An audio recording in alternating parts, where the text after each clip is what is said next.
Hi, it's Jody Medell, Doctor of Physical Therapy and Transformational Coach, welcoming you back to our whole video series on trauma and healing. And today we're going to take the deep dive into being the observer. So during the last video, I really spent a lot of time digging into what the inner critic was all about. And I felt the need to do that because when I spoke of the inner critic in prior videos, I talked about the inner critic as being the ego identity on steroids or on drugs. And I felt that was too simplistic and really didn't honor the true intensity of the inner critic.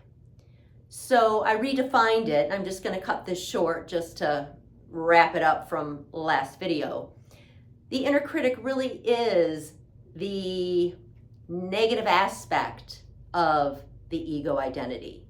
And it takes that negative aspect of identification with who we are, how we define ourselves. It takes the negative side of that and heightens it. And what I mean by that is when we were growing up and we weren't supported, if we did something positive or negative, and we didn't have feedback saying, hey, great job, you're doing great. You messed that up, but that's okay because you're learning, and that's why you're doing it. Because as a kid, you're supposed to try many things and fail and learn from your mistakes. And so it's all a part of the process. But if we don't have that feedback, our inner critic comes in and says, see, you failed again. See, you're no good. And it lays on this whole guilt trip and this layer of shame and blame. And we start to identify with that. And so that's what I mean about the negative side of the ego identity being the inner critic. It's that piece of us that wants to compare and contrast and always tell us that we're coming up short, that we'll never be all that we want to be because we don't have it within us to do that. And so we kind of have to nip that in the bud. And that is really a big part of the healing process when it comes to trauma and healing, is really catching when that inner critic is coming to play, and we just have to stop it right there and let it know that it's not going to run our life, and we don't have to respond to the demands of the inner critic. Anyway, I guess a bigger summary than what I was thinking I would do or share, but at any rate, in talking about the inner critic and how it plays into our ego identity, I wanted to jump and take the next step and talk about being the observer. So if we look at the aspect of the ego identity as being the inner critic, those pieces reside in our mind. And it's the way that our mind makes sense of being in this body on planet Earth. And it gives us a role. It gives us our personal identity, the ways we define ourselves. We define ourselves as a student, as a parent, as a lover, as a athlete, as a worker, whatever it is. The roles that we do in life, we define by our ego, and that's made up in our mind. And that's really important for understanding how we exist in this world, and we can compare and contrast to others. It gives us a sense of self, of how we fit here on planet Earth in relationship to others. But it also keeps us in our own unit and separate from others, because we do compare and contrast and create this identity or attachment to the things that we call ourselves, the roles that we play. And so that's good. It helps us achieve things and make sense of why we're here on planet Earth. However, it keeps us, as I said, separate, because we're defining ourselves as separate from others. And so my challenge today is I want you to step back from how you define yourself and observe how you define yourself. Being the observer puts you in your spirit self.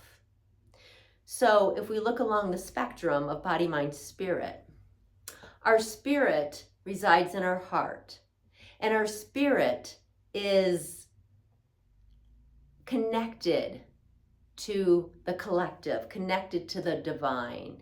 It brings all of us together, and we're all together in this world, but we're separated by our bodies and our mind. And so the story I like to tell myself is our spirit is up there in the ethers and wants to come in because in the spirit form, it can't experience life on planet Earth because it has no physical identity. And so it comes in and resides in this body. We house it in this body, and our mind then kind of runs the show. And they all work together. So the spirit is our ability to sit back, residing in our heart, and observe what's going on around us. Our mind is active, chattering about what it sees, what it does, who we are, what our next steps are, goals, whatever, how we work in this 3D world. And again, it controls this body. However, if we continue to be separate from all that is, and we're not able to step back and observe, we get reactive and we get to, really over-identify with who we are and how we define ourselves. And the negative here is, let's just go into an example. Let's say you're at work and you had an assignment due and you pride yourself in your efforts and what a great worker you are and how great you are at your job, and your manager looks at your work and comments in the negative about your work. It's not good enough. I didn't like your project. It didn't meet the criteria that we had. And you react to that. I am angry. I am upset. I am whatever emotion comes to the plate for you. My challenge is to stop and honor that emotion that you're feeling. Step back and ask yourself, who is the I that is responding? Who is upset? I am upset. Where is that I located? What is that I? Why is that I upset? What is that affecting? And as you sit with that and you ponder where this is located, why this I is upset, and what's the outcome of it, what's it doing for you, you'll find that you can't physically find this I that's upset, that's having this emotion, that's wanting to react. And as you step back and observe that, again, you'll realize it was made up by your mind and your mind's attachment to your ego identity of who you are. Any of the aspects of self that you define yourself as. And in this case, you as a worker, or you as an employee. And I think it's super important to understand that, because if you step back and you observe and you realize that that I doesn't actually exist, then you can better manage or understand and change your need to react. And when it comes to trauma, again, I can't say this enough, we can't change the trauma, but we can change the effects that trauma has on us. And so if we get so caught up in how we identify ourselves, and anyone that comments on how we identify ourselves and we react to it, again, where is that coming from? If I am a runner and I show up at a race and I'm known to win that race, and on this day I didn't win, and I get super upset because I win races. But if I can step back and say, okay, who is the I that wins races? And who is that I that's upset? And I contemplate as, again, the observer from the spirit self residing in my heart about where this I is. Again, it all goes back to it's in my mind. It's this made up character that I've created to make sense of my physicality on this planet. But it keeps me separate from all that is. And in the end, any emotion that I have attached to it that I allow to come out in a reaction, it doesn't come from my heart space. It comes from up here. And so what does that reaction do in terms of my love of self in my heart? It doesn't. It's here. It's in my mind. And so I ask of you to consider being the observer. When you want to get caught up in your ego identity and things challenge that ego identity, and you want to react to those challenges or to those triggers to your ego identity, again, I challenge you to step back and observe, what is that about for you? And I would take that challenge a little bit further and journal on it. What is it that's getting upset? Where is that aspect of self that's getting upset? And what is it doing for you to be upset?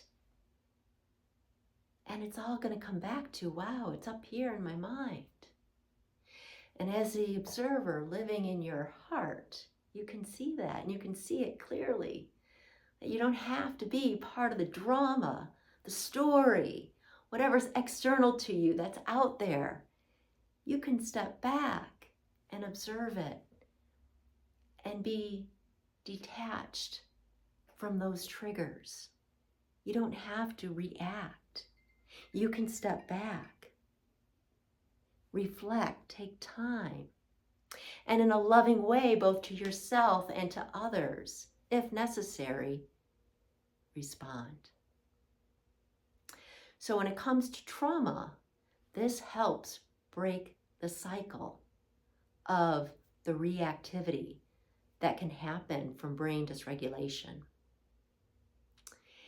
And being the observer allows you to step back and feel the sanctuary inside of you of peace, of love. There are no real emotions that come and go, and there aren't spikes, highs, lows. It's a steady state of beingness. It's a place of peace and bliss. And after all of my highs and lows and whatevers that I've experienced here on planet Earth, let me tell you, I love stepping back and being the observer and feeling that state of peace, that inner sanctuary that resides in my heart, where I can love me. And because I love me, I can truly love others, because it's all connected. All right, take these thoughts. If you want some homework, create that journal. Really be aware of when you have a reaction, that I that's responding to that reaction. Take a look at that a little bit deeper and see what you come up with. And enjoy being the observer. All right, have a great week. We'll talk soon. Bye.